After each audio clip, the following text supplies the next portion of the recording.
Hey to Chiro Hustle. Sit back and learn from the greatest influencers in the profession. This week's episode is brought to you by Imaging Services, ChiroThin, Chiro Moguls, Mahalo Wellness, Chiro Health USA, The Goodman Factor, Chiropractic Rocks, Winner's Edge, Chiro Tax Pro, and Digital Hustle. Let's hustle. Hey guys, welcome to episode 209 of the Chiro Hustle podcast. I am your co-host, Luke Millette, and here's your host, Jim Chester. So today we had the opportunity of interviewing Dr. Andrea Nazarenko. And if you want to know more about the centerpiece of the household, stay tuned. It's the fun part about not having a big monitor in the house. So this is episode 208 or 209 now. Woohoo! Chiro Hustle podcast, and we have Andrea Nazarenko with us, coming in from the beautiful state of South Carolina, and we are out here in Colorado, Colorado, and that's pretty fitting now because it is fall. So welcome to our show. Thank you. I am so excited to be here. I feel like I've arrived by being on Chiro Hustle. Well, it's really an honor for us to have you. I know that we've had a few scheduling things, and you being a mama practor, that definitely makes things a little bit challenging for you, having three boys at home. So being a homeschooler now, I'm sure that throws a few more different things for you to juggle in the air. So we're happy to have you on. Thank you. And in our chiropractic interview fashion, we do like to ask you to tell your chiropractic story, because I don't know it and I didn't ask you yet, but I'm excited because this is like what people really look forward to for our show. Even if they don't listen to the next 40 minutes, they jump on and listen to this part. Yeah, well, I love my chiropractic story, and it's a little different because my husband, Dr. Eric, he's the chiropractor and I'm a psychologist. And yet I think our story started with my chiropractic story and how we entered the profession jointly together, even if, I'm supporting his mission as a psychologist. And so I was in 5th grade and I had headaches throughout my childhood, but nothing debilitating, but it was a norm. And then I hit 5th grade and I had severe migraines, debilitating migraines where I couldn't even get up to walk from room to room. And anyone listening to this podcast kind of knows where the story is going, but just stick with me a little bit further in that I couldn't move. And so my mom did what moms do, and she brought me to the pediatrician, who sent me to the hospital for blood work, who sent me to CAT scans, who admitted me overnight on the child's oncology ward because they thought I had a brain tumor and potentially brain cancer. And so I spent a weekend, if not more, with intensive, painful testing, expensive testing. I now, as a mom, look back I thought I went through a hard time then, but I look back at my parents now that I'm a mom and I say, oh my gosh, my mom was living 24/7 on a child's oncology ward, looking at all of these children around her, saying, this may be our life for the next very many years, and how much fear and anxiety she must have had thinking that her little 5th grade girl had brain cancer and what could have possibly led this way. And you could imagine the emotional stress and physical stress that we were all jointly under, and nothing was making it better.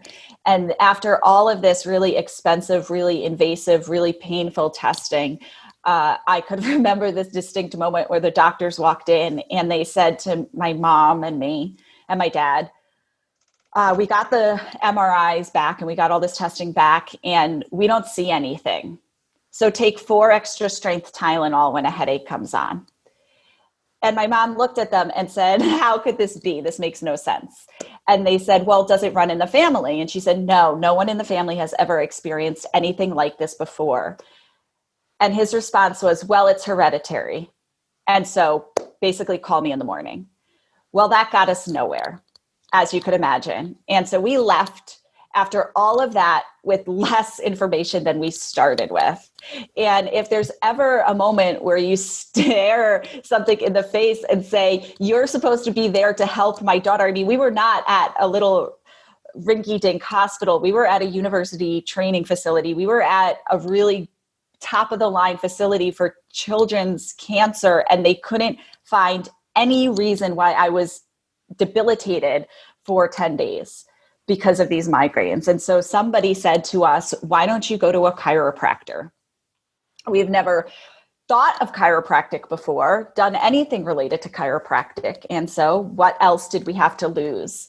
And needless to say, you know how the story ends, because clearly I got adjusted, and that started our chiropractic journey. I regularly saw a chiropractor from that point forward throughout my life. When I started dating Eric, I said to him, you would make a great chiropractor one day. We were in college at the time, and that, sparked something in him. And that is what brought us to where we are now. But I think, my story is not unlike a lot of people in that we become chiropractic enthusiasts because it changes our lives. And I still to this day say some of our favorite patients who walk in the office are patients who walk in with migraines, not only because sometimes you get that aha moment of, wow, I feel better, but also I just remember how it feels to feel so squashed and so deflated by the standard feedback that you just need to take for extra strength, Tylenol or NSAIDs, and call me in the morning, because that is not a sufficient answer. And if we could get people to believe that chiropractic, just give us trust that chiropractic could change the trajectory of your life, well, then their life trajectory will change, because it's amazing what it feels like to heal rather than just squash the pain. That's a dynamic story, just hearing, from a young age, how a lot of times we get put up against the wall. Mm-hmm. We don't know what to do. And I'm sure that it was highly stressful moments for your family. And they saw their little girl not thriving. Mm-hmm. And they're like, well, what can we do? Mm-hmm. And no one ever thinks chiropractic first. Mm-hmm. No one. That's why we do this show, is because we're starting to slowly share this message, and people are realizing that chiropractic should be first. Mm-hmm. And if you'd have known that, it wouldn't have been 10 days down. Right. It would have been 1 day down. A couple of hours down. I wouldn't have missed a school. I mean, and you could think about the rolling impact of that, like the number of days I lost in education, the number of hours missed of my parents' work. I mean, we're not just talking about a headache here. We're not just talking about where you choose to, allot your care first. Healthcare reform is such a tag, like a big word in this country these days. Oh, healthcare reform. But it's not healthcare reform to just think about insurance companies or not insurance companies. Healthcare reform is really about changing the paradigm shift so that people really do choose the most conservative option first, that we really do start to think about what it means to prevent illness, not just a different way to treat it or a different mechanism, a different portal of entry. That's not reform. That's just a slight little shift. Healthcare reform means really changing the way we think about health and caring for health, not caring for sickness. And chiropractic is the answer to that, because we cannot keep going the way we're going and expect to get a different outcome. And it's an election year. We could keep fighting about all of this healthcare stuff, healthcare costs, health disparities, all of that stuff. We could keep arguing about it until we, have nothing else to say. But at the end of the day, until we switch our paradigm to start thinking about prevention, to think about a salagetic model of care, we're not going to get anywhere. And chiropractors are the leaders in that. They're the ones who are treating people and helping bodies function in a holistic way. They are integrating this mind-body medicine. They're the ones who are leading the force, and they are down in the trenches doing this work. And we need to be louder and enthusiasts and championing them so people know, my mission is to work with moms, because I believe moms could raise happy, healthy, holistic families really and really empower them to do that. And chiropractic is at the core of that, because we can't talk about healthcare. We can't talk about health without talking about chiropractic first, because, we have to be aligned in order to function, right? I love what you're saying. And when you think about this full circle idea, you use some really interesting semantics there. You said healthcare, and the thing that we could do is we could say care health. Mm-hmm. And is it really caring about health, or is it really caring about sickness? Right. And that's what I've kind of heard around the circle is we have a sick care system, mm-hmm. and not a healthcare system. And as I've come to realize, the amount of people we've had access to over the past, 10 years, and specifically the past 4 years, we've had a chance to touch some of the greatest minds in the natural healing world. And we've been able to make an approach with our media presence to share that message with a multitude of eyes, ears, and hearts. Mm-hmm. And when I hear your story about how we want to make impact on moms, well, I've also realized in the marketing world that the front door is ruled by the mother.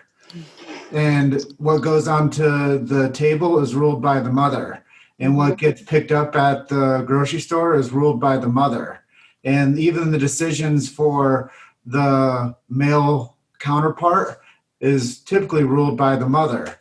Mm-hmm. So a lot of the decisions that happen within the home, the roof, which underneath the roof for the children and the family unit, are ruled by the mother. And I love that you say, if we can start making an impact with moms, we can start making an impact with the healthcare systems and strategies, which is actually a care health system. And it's a care for sickness system. And I think that we just kind of got this media message whenever that happened: wellness care, health care, insurance care. We got these ideas that became commonplace, and we just kind of accept it. And we're like, oh, it's a healthcare system. It's not a sick care system. But if the media started saying we have a sick care system, we would think about a complete different paradigm, instead of saying that there's some falsification in actually a healthcare system. Mm-hmm. And when we go to the hospital, we're like, oh, we're going to be a part of the healthcare system. But really, when people end up in the hospital, that's because they've hit their limitations of matter within their ability to heal, and they need somebody to come in with an intervention. Chiropractor just removes the interference from the nervous system, allowing the body to thrive naturally. And that's the part that the care health strategy should be focused around first and foremost. And I love what you were saying about how, had that not happened with you getting those 10 days, had we been able to cut that down to a couple hours, then the downstream effect on everyone's life would have been different. And the story that you remember from that point would have been completely different. Mm-hmm. And you would have said, instead of being down and finding things that were failing, then you would have said, you know what? My parents were told to go take me to a chiropractor, and within 3 hours, that migraine that I once experienced was nothing. I probably wouldn't have even remembered the event, because it would have been such a blip in my trajectory of health. Yes. And your chiropractic story that we would have asked you about today would have been a complete different story. Yeah. You're exactly right about, our sick care system and our healthcare system. And there's this thing that happens that I've noticed, where the hospital systems are getting larger, right? I know in our town, there's all of the major hospitals are building new buildings. Wow, look at this really great cardiovascular building and this cancer building. And look, we have a new breast cancer building. And wow, what a great healthcare system we have. That's the message they want us to hear, right? We have these fancy facilities. We are investing all this money in new hospitals. Shouldn't that be indicative of how sick we are as a nation? Would you move to a city if your real estate agent said, this is the safest city around, we only have 7 prisons and we are building more? Heck no. I'd be like, if you need 7 prisons just downtown, I am getting the heck out of here, because that is telling me this is a pretty violent place. Well, you know what? Building more hospitals is telling us that we need to spend more money because we are so sick. We are so chronically sick. And one of the things that I'm passionate about that especially with all this COVID stuff going around and what you were saying about the moms being really the center of the family. I like to call it the gut of the family because I do a lot in gut health. But really what's happening is that moms who have from the beginning of time had maternal instinct. We knew mother's intuition. We knew what was right for our kids and what was wrong with our kids and how to instinctually raise our children to be healthy. We are being conditioned and taught that what we know is wrong by the media, by pediatricians, by OBGYNs, by the medical facilities. We are being by school systems. No, you need to do this. If you question vaccinations, your pediatrician fires you because you don't know what's going on. You use an essential oil and there's going to be somebody telling you how dangerous it is. I'm sorry, my lavender is a little bit safer than your antibiotic, so I'm going to stick with that. And I am not making any medical advice with that statement. I'm simply just being facetious. But, you know, as we go along and we take these new moms, their moms are being made to believe they can't breastfeed, that they're physically incapable of breastfeeding. You know what they're physically incapable of? Nothing. They just need support. But our system is not supporting the empowerment of moms. And chiropractors out there are the only ones I see doing it, are the only ones who are linking moms up, who are talking about home birth and midwives. From that moment of conception, chiropractors are preparing moms for labor, making shorter, less painful labors. They're preparing them mentally by talking about family units, by talking about transitions. They're being models of homeschooling and leaders in the anti-vax movement. The field of chiropractic is so much broader than what people think it is with neck pain and back pain. Chiropractors are leading this force in really reclaiming what moms need these days, which is you have a maternal instinct. You could do this. You're capable of doing this. And we're here to support you doing it. And that's not what we're getting. That's not the message people are getting from the rest of the world. And so I'm just excited to be part of this mission, to be louder. If you're a mom out there struggling, go to a chiropractor, go to somebody who's got, at least it's a foot in the door to meet the network of people who are associated with them, right? We're creating networks, we're creating communities, and we're creating a world and a movement that is really holistically focused, because that's what people need now. And that's the answer to healthcare, caring for health. A couple of things to back up what you're saying is, number one, I love and appreciate your enthusiasm for your message. Number two, I remember Luke's first adjustment when he just laid down on the table, and maybe Luke, as I finish, this statement, he'll tell you his healing journey when he used to have migraines. And he doesn't share that story a whole lot, which I wish he would, because it connects with a lot of people. And just like you having the migraines, Luke had migraines. But I was listening to my buddy Heg John last night on his Innate Express podcast, and he was talking about slowing down to speed up. And he was talking about what an honor it is for people to go see the chiropractor, and what it is an honor for people to actually not be in a rush for their health, and what it is for an honor for people to have the opportunity to actually see the chiropractor and have them get adjusted, and how that is such, like, the word chiropractor just means so much to me. And that's like the core, like we're basically the moms of chiropractic with our message. It's true. Hey, I said that I've arrived by being on Chiro Hustle. So it's true. You guys are you're the voice of the profession. So I appreciate that. And, but when I was listening to Heg, he made it make so much more sense on how people are always rushing to the front of the line, and how chiropractors will take you very effectively through the line without rushing, without hurrying, without making you feel like you're just a number. And they'll actually give you their time, their talent, and their treasure, and the adjustment, and they'll make space for you. And people are so excited to go see the chiropractor, they'd be like, no, you can go before me. It's true. It's really true. It's really true. And people are mindful when you come into that environment because it is a healing sequence. Mm-hmm. And it's not a rush sequence, and it's not some you're over there and I don't want to put my hands on you. No, it's a healing art because chiropractors are hands-on. It's very tactical, and people are definitely, they're checked, they're corrected, and then they allow the body to thrive, which happened to you at 10 years old and which happened to Luke. How old were you, Luke? I was like 25.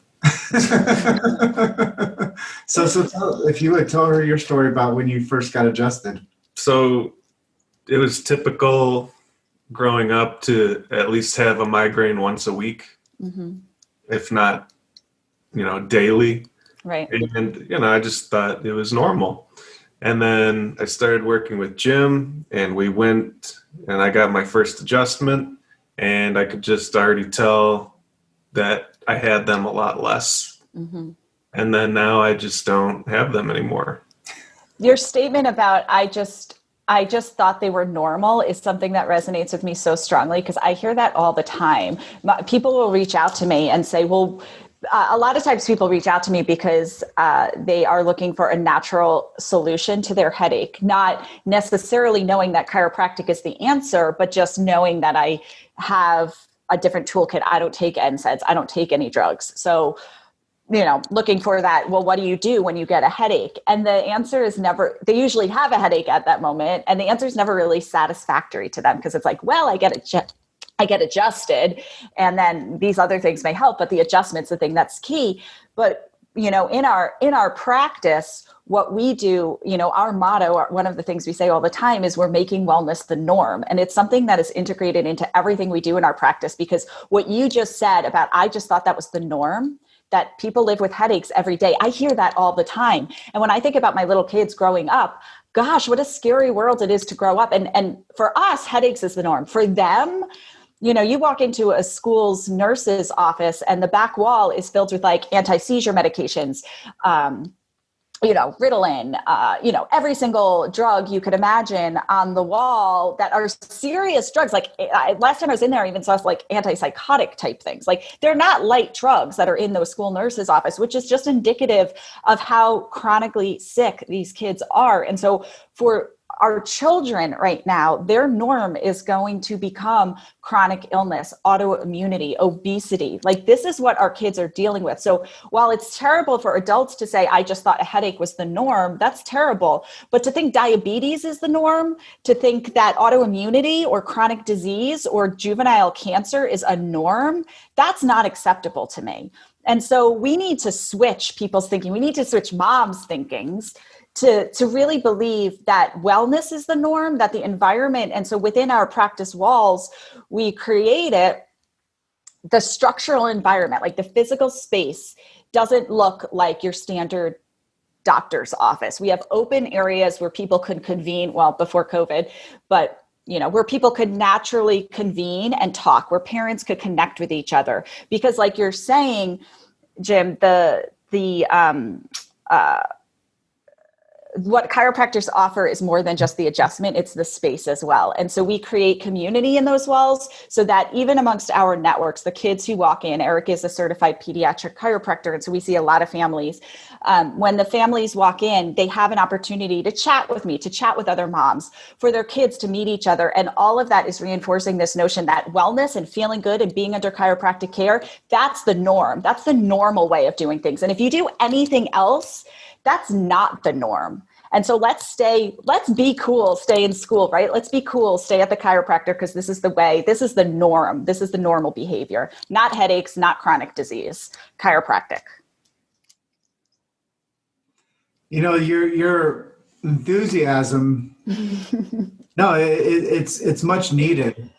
And I think that when families spend time together, that's really what our nation should be founded on. Mm-hmm. And when people share meals as a family, that's when people converse. Yep. And when people have a knowledge base of health, then there's no confusion. And I really believe that what you're saying is a very healthy thing for people to understand, is being together and having a family unit is not the norm anymore. Right. And it's the I world.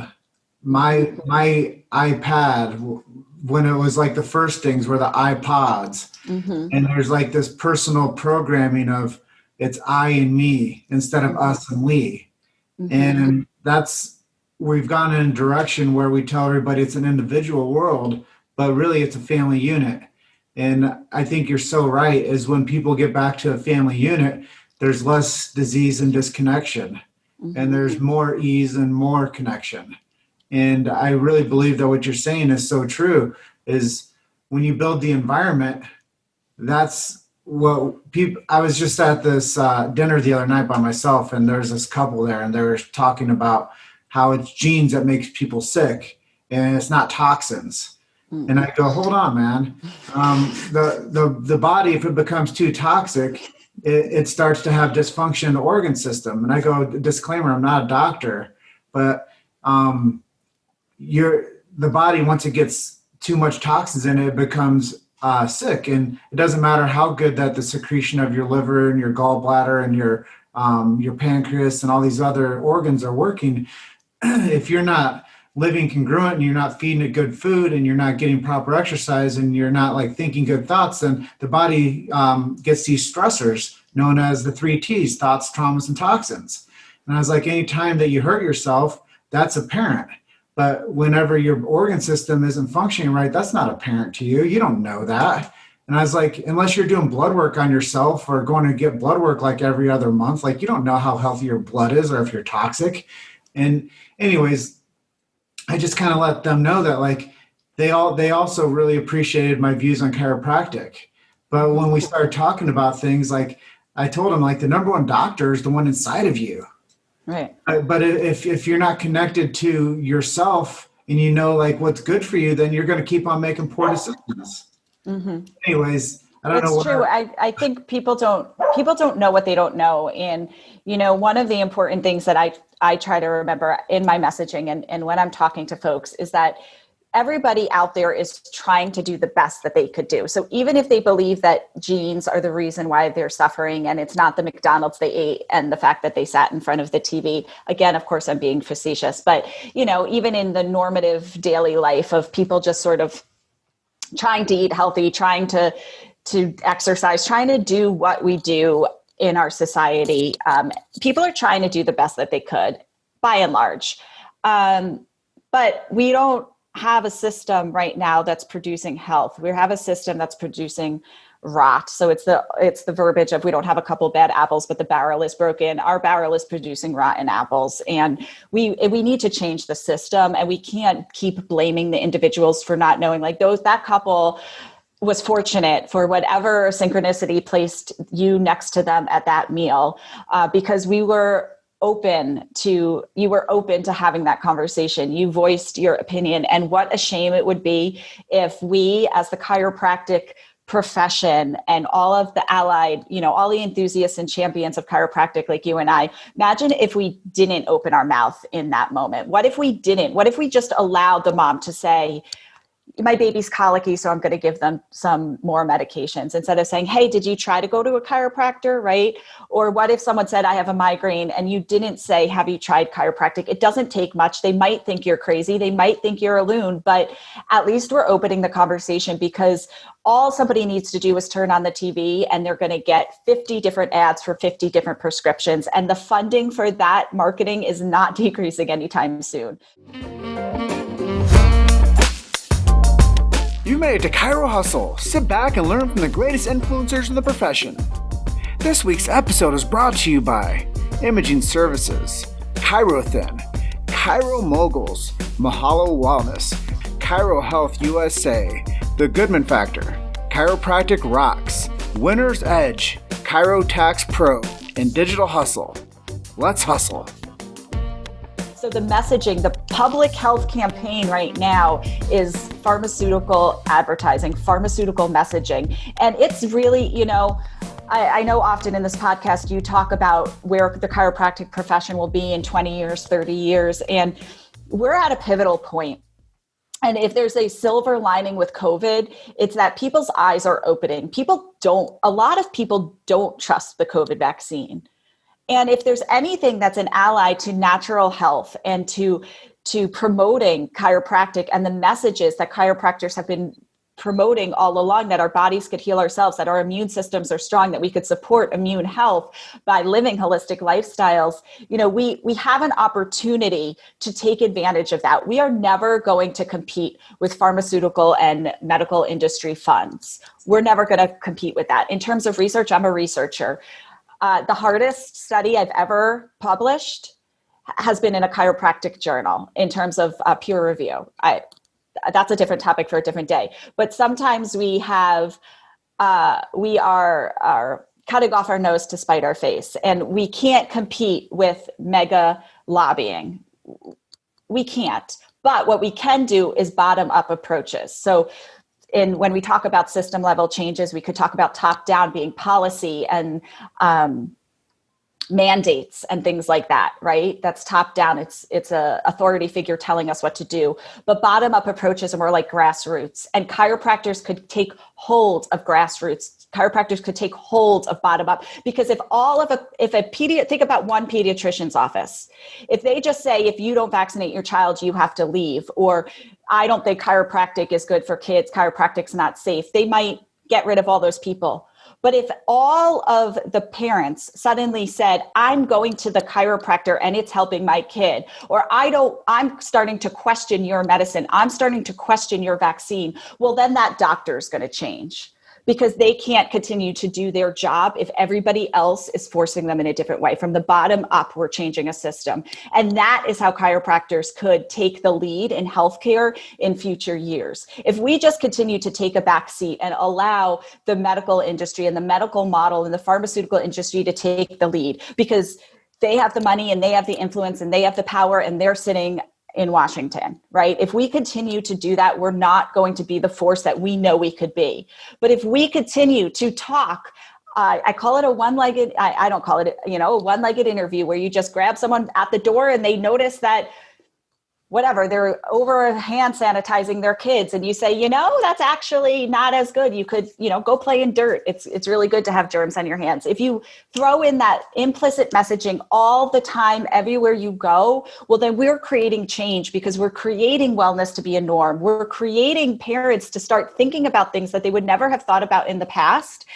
And through that mechanism, through changing the masses, by changing their thinking, by changing their mindset, and by creating a message that this is what empowered parents do, this is what healthy people do, then we could change the system. Then chiropractors will be the leading profession in 20, 30 years, because people will realize, I don't need the government mandates to tell me how to be healthy. I could be healthy myself, and I'm going to start by going to the chiropractor, because that guy or girl over there, they're the ones who are supporting what I really know intuitively. And I feel pretty darn good when I go there. So tell us, who are some of your lifetime heroes who inspire you to be who you are? And if you could only sit and have a chat with one person, who would it be? So is it really cliche to say my parents? Because I really feel like that's the answer. I grew up in a really solid, loving household, and my parents have done nothing. Even to this day, if I have a bad day, my mom's the first person on my speed dial. And even if I have a boring day and have nothing to say, I'll probably call my mom 25 times. And, I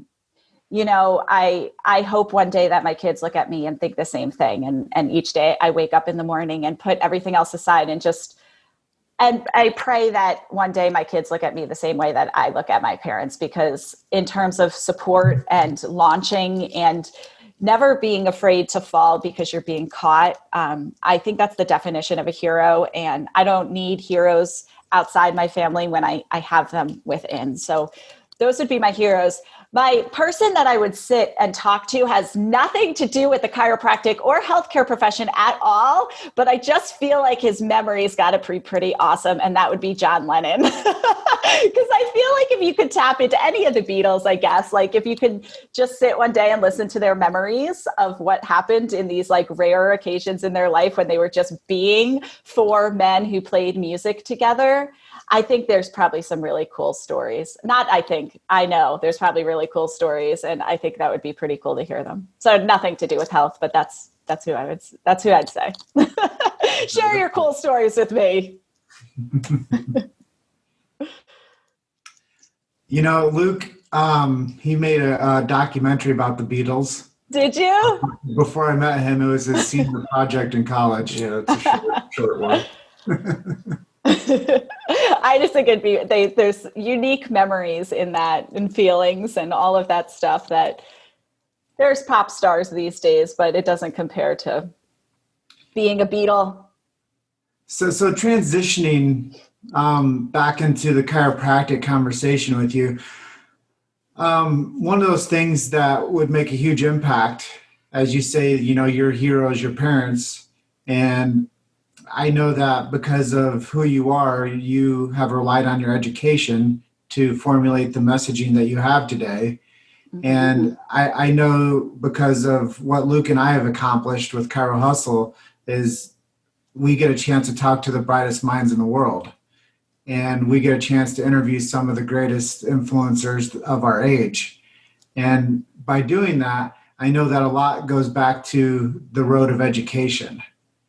And I know that right now you're doing some homeschooling stuff, but I want to talk more about the chiropractic institutions, which are perpetuating the future of chiropractic. And you said it's a bottom-up type system. I also believe that the chiropractic colleges have been taking money from the wrong hands, and that their top-down approach, as they would say, this might not be a popular thing, and it might be the most unpopular thing I'll ever say in Chiro Hustle, that chiropractic colleges are throwing the baby out with the bathwater, and they are taking money from the wrong sources to perpetuate this beautiful profession of chiropractic, and they're taking the lexicon out of the profession, which is, very formative to the tenets of the profession, which are the philosophical approach of innate intelligence and subluxation-based chiropractic, and they're wanting to reframe it more to a medipractor style practice. And I'm not opposed to understanding that the modern medical world needs to be understood by chiropractors, but I also think that chiropractic is a standalone healing art profession. So to my question is, what piece of advice would you give to chiropractic students? And do you think that they should be picking their chiropractic college based on geography of where they're geographically located? And on top of that, do you think that they should be choosing their schools based on if they're more medically minded or if they're more vitalistic and holistic minded? Really great questions. And I'll start off by saying there's a population of people I don't envy, and that would be the presidents of chiropractic universities. I would not want to be in their shoes because universities are a business. It's what they are. Colleges in general are a business. And they have an obligation to a lot of stakeholders. And I'm not just talking about funders. I'm just talking about the ability to train masses of people in what our current medical system is doing, because chiropractors have to be grounded, right? We have to be rooted in what's happening in the world. Otherwise we'll be placed in a category of woo-woo, right? We have to have the foundations of science. We have to have the foundations of health, and knowledge of the medical side of things is important, because when someone walks in the door, they're not talking chiropractic yet. They're talking medicine, because that's what people are trained from a young age to believe. So we have to be able to listen, translate, and give it back in chiropractic. And so the challenge of universities right now and the financial sides of university and colleges is not something I would ever, I can't judge their decisions, because I respect how hard it must be, because if they can't fund themselves, then they can't contribute to the profession. That being said, this notion of taking away the philosophy and the root of what chiropractic is that it's washing out what our profession is doing, that we have to be able to navigate training chiropractic students to be successful chiropractors. We have to be able to train chiropractic students to have the philosophy and the principled approach to chiropractic, and at the same time be successful business people. And without that, and the confidence to speak out, right? There's many chiropractors who are afraid to speak out because of what other people would think, because our norm right now is not chiropractic. And so as we think about how these universities are functioning, it's a hard thing. And I can't even begin to pretend I have an answer other than the administrative side of colleges is tough. But if that toughness takes away from the principles of chiropractic, then you can't call yourself a chiropractic college at the end of the day, right? You cannot teach vitalism and innate intelligence and all of this stuff and then not allow a vaccine exemption, because it completely washes out what we're doing. Now, I understand the politics behind things. I get it. But we need our universities to be as principled as our practitioners. And, the question of geography and choosing a chiropractic school is a really great one, because we have a personal story to that. So Eric and I grew up in New York, and we currently live in South Carolina. And the story behind that is that when we were living together in Connecticut, Eric had applied to Bridgeport. That's where he graduated from. It is not the school that most aligns with his thinking right now in terms of how, there were wonderful things about Bridgeport and not wonderful things about Bridgeport. And there were pieces and when I say wonderful, I mean there were pieces that aligned with him and pieces that did not align with him. And because Eric is incredibly intelligent and able to critically think about everything around him, he was really able to be successful in that environment, because he was able to see, okay, this is not how I want to practice, but this is useful information to know. Okay, I see you telling me that, but that's not actually, that's not accurate according to, my principles, or, I won't get into specific details, but, he was able to really synthesize and learn from even the things he disagreed with in relation to practice. And so developing critical thinking skills is a lost art. But because he was naturally able to do that, he really benefited from the foundation of that type of school, because he was able to get a lot of philosophy, get a lot of the root vitalism and stuff, and supplement that education. Do I wish that upon every chiropractor? No. If you're a principled chiropractor, go to a principled college. Geographical location will make a barrier, because it might not be a fit for you.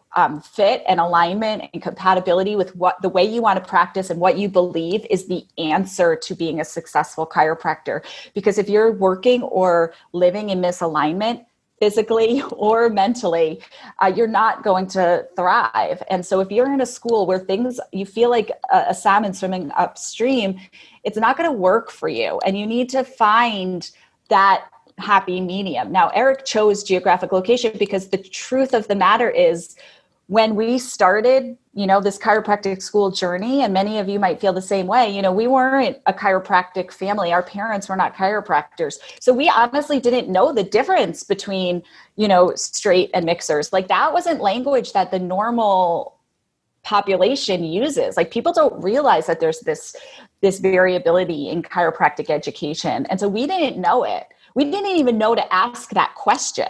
And so he went into school not realizing that might be a limitation for him. That might be an area of misalignment. And like I said, because he is a critical thinker and extraordinarily intelligent, he was able to find his niche, to really get something out of that education that he might have not been able to get out of other schools.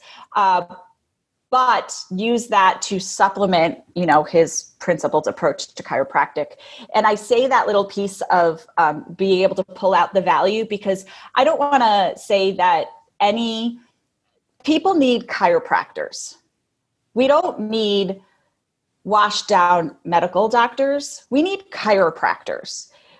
But I do believe that there's a value in variability, because there's a big population of people out there. And if you take a patient who has never heard of chiropractic, who has never thought about having a subluxation corrected, and they walk into a place where it is totally vitalistic, totally, you might as well be stepping into a different culture, right? You could have culture shock walking from a mainstream doc into this, completely vitalistic practitioner's office. You might not be able to reach that person because we're not meeting them where they're at. So if they walk into a chiropractor's office who's principled, who had the principled training, who has that training, I'm never going to say they should not receive that training, and I'll get to that point next, but who's received that training, but also might have gone to a school more along the medipractor side, well, then maybe that would be a good fit for that patient. And so I think chiropractors need to stop fighting amongst themselves. We are cutting off our nose to spite our face.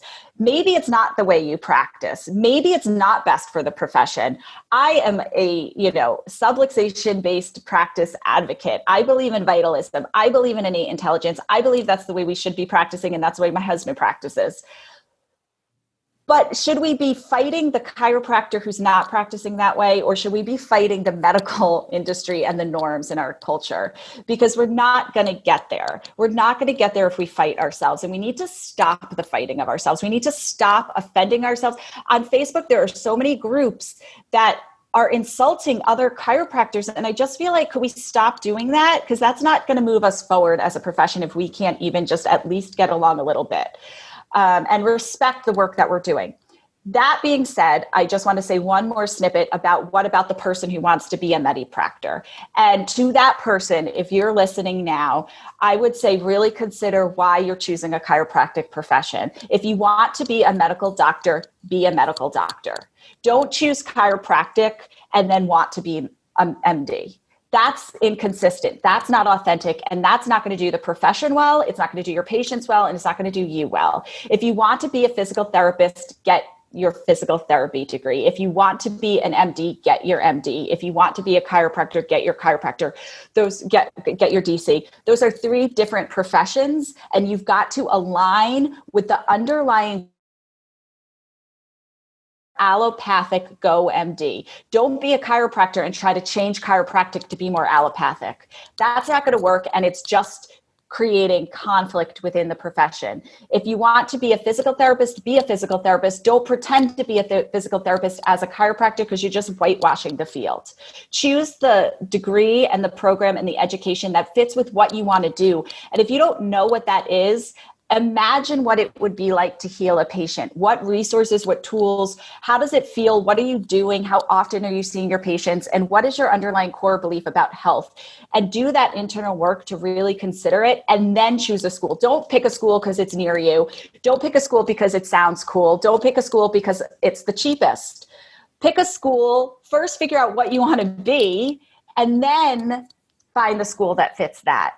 I don't think the answer, so to summarize all of that, I don't think the answer is trying to create complete 100% unity and conformity across all institutions. It's fine that some institutions are different than others, but we have to make sure the people who attend those schools, one, understand the differences, and two, are choosing the one that fits them the best. But I do think across all institutions, we need to integrate more philosophy and the identity of what a chiropractor is, the pure identity of what a chiropractor is, and then let variability happen, because we need variability to, if we really want to target an entire population of people, we need variability in the way we do things, because there's not a one size fits all, and healthcare and chiropractic is included in that. So what do you like to listen to and what do you like to read? And I know you have kids, but do you have time to do any hobbies or just things for fun for yourself? So I do yoga for myself. When I could do yoga, now I do yoga, Yoga is really dangerous these days, I guess. That breathing will get you. I'm a real nerd. So I read peer review articles for fun. That's what I read. It's really thrilling. I listen to Blippi. If you have kids, you know what I'm talking about. I don't. You won't, but someone will. So maybe there's a new course for you to create if you need something else to do. Yoga. Yeah, it's true. I'm sure it'd be really popular. Yoga. Yeah. It's not what people think. It's Right. not doing yoga with kids. It's having kids around while you're trying to do yoga. Try to relax with a toddler jumping on you. I'm sure it'd be really popular. People are like, yeah, I want to do what Andrea is doing. Yoga with kids. What are some websites people can go to if they want to learn more about you and what you're doing? So the best place to go would be I have a Facebook page, which is at Dr. Andrea, Ph.D. And Eric and I have a Facebook page that's, so my page is just my brand. And I currently doing, we didn't really talk about it, which it wouldn't be relevant for now, but I'm doing a lot in relation to helping moms with anxiety from a holistic perspective, and specifically a gut health and mental health perspective, tying those two together. And so a lot of the conversation on Dr. Andrea, PhD is about parenthood and gut health, microbiome, reflecting our book, and anxiety. And then it's all research focused. And then we have a Treehouse Living page. So my husband, Eric, and I, we have a movement of naturally minded parents where we support gentle parenting, holistic parenting, and that's Treehouse Living on Facebook. And then our group, which has a lot of chiropractic mamas and holistic mamas in it, is called Empowered Parents. It used to be called Empowered Healthy Parents, but then Facebook decided that health was not something that could be discussed in a group. So now we're just empowered.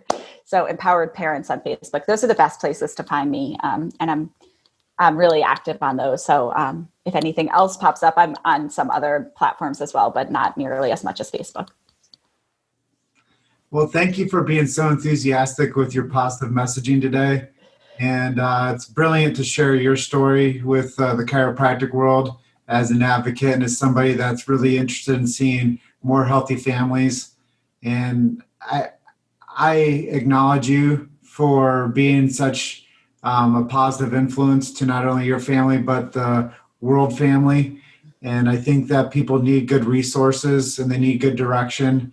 And most people, I always say this, is they just don't know where to go or who to trust. And, you know, whatever messaging they're getting from the media, it has an agenda around it.